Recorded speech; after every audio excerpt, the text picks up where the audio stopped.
Let's go to Canberra now. The Nationals Deputy Leader, Perin Davey, joins us. Perin, thanks so much for your time. I just want to ask you about the energy roadmap in New South Wales. Coal royalties are being increased, and it seems that, not one homogenous group here, they don't all agree, but most of the coal companies would rather have this in place than the caps that were imposed by the federal government. What's your view? Oh, look, we know the caps haven't worked, have they? The federal government promised before the election that they would reduce people's power prices by $275. They made that promise 97 times prior to the election. They don't talk about it anymore. They bought in the coal caps and the gas caps and said this would reduce people's power prices, and power prices just keep going up. So I can understand where the coal companies are coming from. Having royalties gives them a bit of certainty, but I think we also need to remember where those royalties are coming from, and borrowing from Western Australian former Nats leader Brendan Grill's royalties for the regions. Yeah, right. Well, there is no guarantee that this money is going to go back into the regions. It is going to go back, we're told, to address cost of living issues. Do you want that spending hypothecated to the regions? Well, I mean, I am a passionate supporter of the region, so of course I would like to see regional investment, regional development. I would like to see moves to diversify the economies of the regions as well. I see this government, this New South Wales government, I know where their focus is. It's on New South Wales, Newcastle, Sydney, Wollongong, and that's really unfortunate. I hope that my colleagues in Parliament keep the pressure on to make sure some of that money goes into the regions and not into the regions to build transmission lines everywhere, which seems to be the other priority of this state government. Okay, let's talk about Qantas and Qatar. We saw Catherine King front the media this morning. Do you think she has finally explained the reasons, the national security reasons? No, absolutely not. If anything, she's actually created more questions.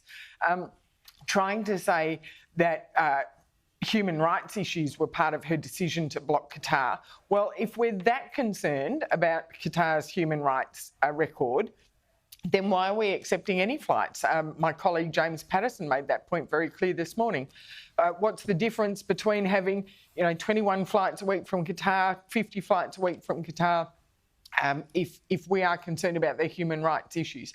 And that is what diplomacy is for. If we're concerned about human rights issues or about the treatment of the five female passengers, Australian passengers at the airport in Qatar, then that should be raised foreign minister to foreign minister, prime minister to leader. It shouldn't be influencing the decisions of how many flights we enable to come in. They're diplomatic conversations that need to be held. That conversation, it appears, did happen between Penny Wong and the Qatari leader.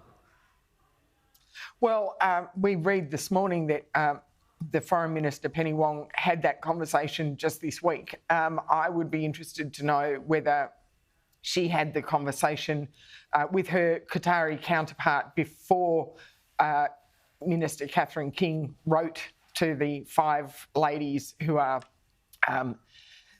at the centre of the allegations about how their treatment at Qatari airport. And we said at the time, our Foreign Minister at the time, Marise Payne, made it very clear that we found the treatment of those female passengers unacceptable. I think grossly disturbing was the term that Marise Payne used. And we raised it at the time. We see Penny Wong's raised it just recently. I hope that this is not the first time she's had that conversation.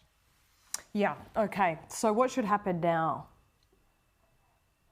Well, we've initiated a Senate inquiry to look at the decision-making process that was taken, and I strongly support that inquiry, and I hope that we get to learn a bit more and that these questions, we finally get some solid answers to these questions, because we've had so many differing reasons from the government as to why that blocked the application by Qatar to increase their flights to Australia.